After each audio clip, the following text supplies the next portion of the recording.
Accounting standard 1 से लेकर 5 तक 5 मिनट के अंदर कमाल है आपके सामने फ्लैश हमारी इम्पैक्ट बुक का। वीडियो के डिस्क्रिप्शन में इसका PDF का लिंक है, लेना चाहो तो ले सकते हो, साथ के साथ एक्सेस मिल जाएगा। उसके थ्रू मेरे लेक्चर्स और देख लेना इनके साथ, अकाउंटिंग स्टैंडर्ड हमेशा के लिए तुम्हारी ग्रिप में आ जाएंगे। अकाउंटिंग स्टैंडर्ड से बल्क पोर्शन MCQ में आता है।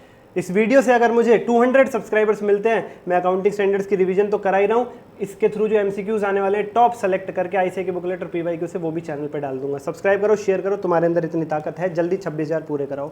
शुरू करते हैं बिना किसी देरी के, लेके प्रभु का नाम। 10 अकाउंटिंग स्टैंडर्ड 1 नाम है डिस्क्लोजर ऑफ अकाउंटिंग पॉलिसीज। क्या होती है accounting policy? Accounting principle plus accounting method forms an accounting policy. जो भी अकाउंटिंग पॉलिसी आपने फॉलो करी है वो डिस्क्लोज करनी होती है, AS1 कहता है। और अकाउंटिंग पॉलिसी बनती है प्रिंसिपल प्लस मेथड से। फॉर एग्जांपल कॉस्ट और NRV which ever is lower, inventory की वैल्यूएशन के लिए फॉर्मूला लगाते हैं, तो ये एक प्रिंसिपल हो गया, कॉस्ट और NRV which ever is lower एक सिद्धांत, एक नियम, एक रूल हो गया। इसमें कॉस्ट को ढूंढने के लिए अलग अलग मेथड है, फीफो, वेटेड एवरेज, लीफो, तो ये पूरा मिला करके कॉस्ट को ढूंढने का मेथड और फिर NRV के साथ कंपेयर करके लोअर लेने वाला प्रिंसिपल कहलाएगा अकाउंटिंग पॉलिसी। कौन सी अकाउंटिंग पॉलिसी सेलेक्ट करते हैं? जिसमें 4 बातें हो, prudence, substance over form, materiality, true and fair view. उसके बाद 3 फंडामेंटल अकाउंटिंग असम्पशन कौन कौन से हैं जिन्हें अकाउंटिंग करते वक्त माना जाता है कि ये तो फॉलो है ही। Going concern, consistency, accrual follow है, कोई सेपरेट डिस्क्लोजर नहीं देना, फॉलोड नहीं है तो सेपरेट डिस्क्लोजर देना पड़ेगा कि इनको फॉलो नहीं किया गया है नोट्स टू अकाउंट्स में। AS1 सभी संस्थाओं पे एप्लीकेबल होता है। अगर अकाउंटिंग पॉलिसी में चेंज आया है तो 2 बातें हो सकती हैं, चेंज मटेरियल है या इमेटीरियल है। इमेटीरियल है तो इग्नोर कर दो, लेकिन करंट ईयर में चेंज इमेटीरियल है, फ्यूचर ईयर्स में मटेरियल होगा तो फैक्ट डिस्क्लोज कर देना कि अभी चेंज इमेटीरियल है, फ्यूचर ईयर्स में मटेरियल हो जाएगा।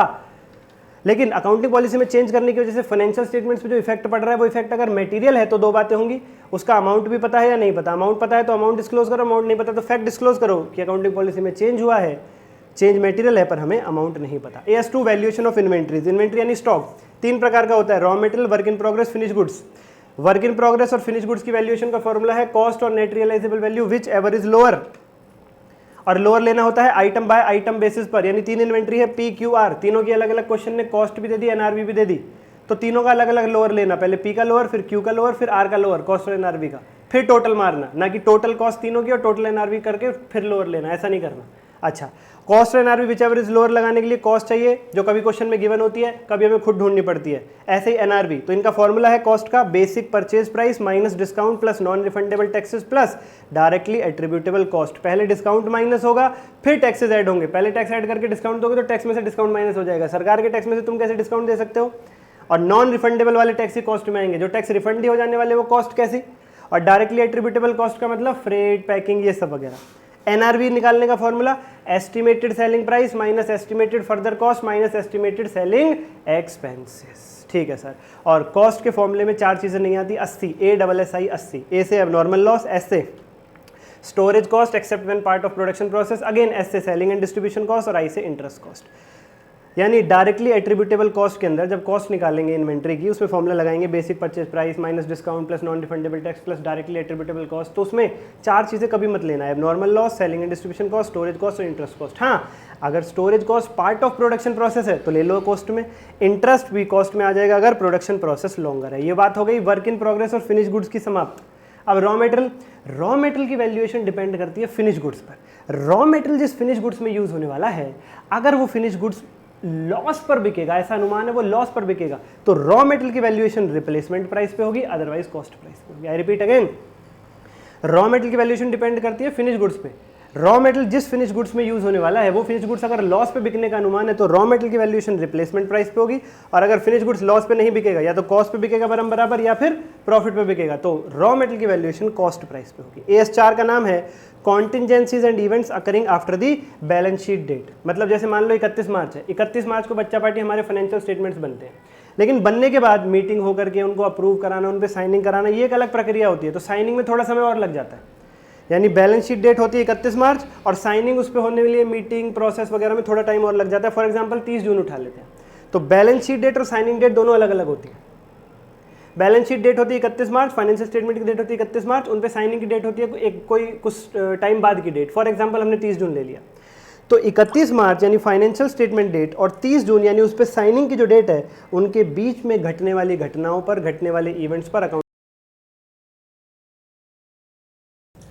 वो इवेंट 2 प्रकार के होते हैं, एडजस्टिंग और नॉन एडजस्टिंग। यानी 31 मार्च और 30 जून बैलेंस शीट और साइनिंग डेट के बीच में घटने वाले वो इवेंट्स जिनके हालात, जिनकी कंडीशंस 31 मार्च से या उससे पहले पैदा हो गई थी, वो एडजस्टिंग इवेंट कहलाते हैं। और 31 मार्च और साइनिंग डेट के बीच में घटने वाले वो इवेंट्स जिनके हालात 31 मार्च या उससे पहले पैदा नहीं हुए थे, वो नॉन एडजस्टिंग इवेंट कहलाते हैं। एडजस्टिंग इवेंट को एडजस्ट करते हैं फाइनेंशियल स्टेटमेंट में, नॉन एडजस्टिंग को बोर्ड ऑफ डायरेक्टर्स की रिपोर्ट में डिस्क्लोज कर देते हैं। अब इनका एक एग्जाम्पल, उसके लिए क्वेश्चंस ले लो जो बैच के अंदर हम करा रहे हैं 35 घंटे में पूरा advance accounts, RTP PYQ MCQ study mat questions और case based MCQ chapter wise test मैं खुद चेक करके देता हूँ। सारा कॉन्सेप्ट सब 35 घंटे में स्क्रैच से। वीडियो के डिस्क्रिप्शन में लिंक है, प्राइस बहुत नॉमिनल है, जरूर लो। और ये बुक ले लोगे खाली एस के लिए PDF वगैरह की, मज़ा ही आ जाएगा। AS5 नेट प्रॉफिट और loss for the period, private item, changes in accounting policies. 5 चीज़ों का मतलब और अकाउंटिंग सिखाता है। पहली, changes in accounting estimate, for example provision for doubtful debt, पहले बनाते थे 2%, अब बढ़ा के कर दिया 5%। अकाउंटिंग एस्टिमेट को चेंज कर दिया तो नोट्स टू अकाउंट्स में बात डिस्क्लोज करनी पड़ेगी, ये बात कहता है AS5। दूसरा आइटम अकाउंटिंग पॉलिसी, ये तो अभी AS1 में सिखाई थी। AS1 में सिखाया था अकाउंटिंग पॉलिसी चेंज करोगे तो क्या होगा। AS5 बताता है अकाउंटिंग पॉलिसी चेंज कब कर सकते हो, 3 केसेस में। अगर AS ने कह दिया किसी अकाउंटिंग स्टैंडर्ड जो तुम्हारे ऊपर एप्लीकेबल हो गया है, उसने कहा है पहले नहीं था अब एप्लीकेबल हो गया तो तुम्हें माननी पड़ेगी। उसके बाद किसी स्टैट्यूट कोई एक्ट तुम्हारे ऊपर एप्लीकेबल हो गया है, या तुम्हें लग रहा है कि पॉलिसी चेंज करने की वजह से प्रेजेंटेशन बेटर हो जाएगी, इन 3 केसेस में चेंज कर सकते हो। और चेंज करने के बाद क्या होता है वो AS1 में सिखाई दिया। अगली बात, प्रायर पीरियड आइटम्स, पिछले सालों की अकाउंटिंग मिस्टेक्स जिनका करंट ईयर में पता चलता है। पिछले सालों की अकाउंटिंग मिस्टेक्स जिनका पता चला है करंट ईयर में, जंगल पता चला है, उन्हें कहते हैं प्रायर पीरियड आइटम्स। उन्हें P&L के फेस पर या नोट्स टू अकाउंट्स में कहीं भी एक जगह सेपरेटली डिस्क्लोज करना होगा। एक्स्ट्राऑर्डिनरी आइटम, बिजनेस में घटने वाली वो घटनाएं जो कभी कभी होती हैं जिनका बिजनेस पे इफेक्ट पड़ता है पर वो बिजनेस से रिलेटेड नहीं होती। फॉर एग्जांपल अर्थक्वेक लॉस या थेफ्ट का लॉस कभी कभी होता है, हाँ बिजनेस से रिलेटेड तो नहीं है, नहीं, लेकिन बिजनेस पे असर फिर भी पड़ रहा है। चोरी करना, भूकंप आना जरूरी है बिजनेस करने के लिए, बिजनेस से रिलेटेड है, बिजनेस की regular day to day activity है, नहीं, फिर भी बिजनेस पे असर पड़ेगा, इनका चोरी हो जाएगी तो बिजनेस में नुकसान होगा। सेपरेटली डिस्क्लोज करना है नोट्स टू अकाउंट्स में। और आखिरी आइटम ऑर्डिनरी, जैसे जो day to day regular activities होती हैं, सेल, परचेज, सैलरी की पेमेंट, कैश के खर्चे वगैरह वगैरह।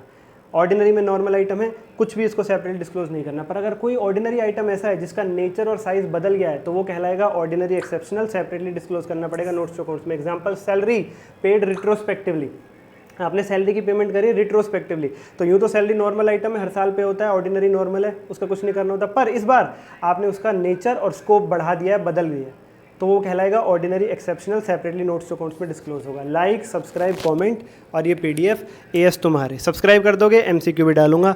धन्यवाद। लव यू ऑल बच्चा पार्टी। कोई क्वेरी हो, कोई डाउट हो, कनेक्ट करना, नंबर आपका है। कमेंट अब की बार सपने साकार। Love you all, bye bye, take care.